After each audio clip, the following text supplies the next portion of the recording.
તો સ્વાગત છે મારું તમારા મિની વ્લોગ્સમાં. સોરી તમારું મારા મિની વ્લોગ્સમાં. મેં સાંભળ્યું છે કે જેકોટની પેલી બાજુ એક મસ્ત મંદિર છે, એને જોવા માટે અમે બધા દોસ્તો લોકો નીકળી પડ્યા. એમ તો દોસ્તો નથી પણ એ મારા નગળાના મારા સાસીના જ છે. અને હું આવી ગયો દાહોદ ગોધા રોડ ઉપર. અને તમને આગળ જઈને બતાવું કે પેલો આપણે ગોવેડની પાંખો જો ગેટ નહીં, ત્યાં આગળ તમે આ જોઈ લો. તમે હા જોઈ શકો છો ગોધા રોડ ઉપર. થોડી આગળ તો વિશ્વ આદિવાસી દિવસનું પોસ્ટર માર્યું, એને જોઈને મને બહુ સારું લાગ્યું. અને આગળ જતા રેટિયા બ્રિજ આવી ગયો, એને નીચે થઈને અમે પેલીમાં ટપાક નીકળવાના છીએ. અને ફેર એક આદિવાસી પોસ્ટર આવી ગયું, એને જોઈને ફેર મને આનંદ થઈ ગયો. થોડું થોડું દિલ ગાર્ડન થઈ ગયું. અને આગળ એક ટ્રેક્ટર આવી ગયું, એના ટ્રેક્ટર અમે સાઈડમાં હટાવી દીધું અને અમે નીકળી પડ્યા આગળ જતા. અને આવી ગયા ખાયા. અને મારા મિત્ર વિક્રમભાઈને જરા મસાલો ખાવાની ટૂંક આવી ગઈ, એક ખાધું એટલે અમે તૈયારીમાં નીકળી પડ્યા.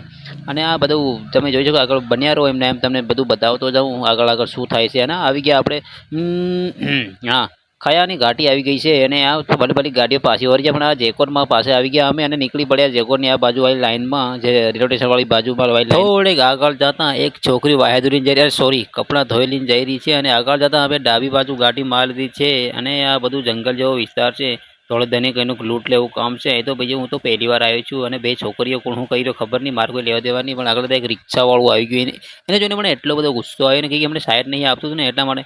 જો મારી પાસે જોડે આયરન બાઇક હોય ને તો એની જોડે ઉપર હવામાં ઓડાવીને પેલી બાજુ કાઢ લઉં.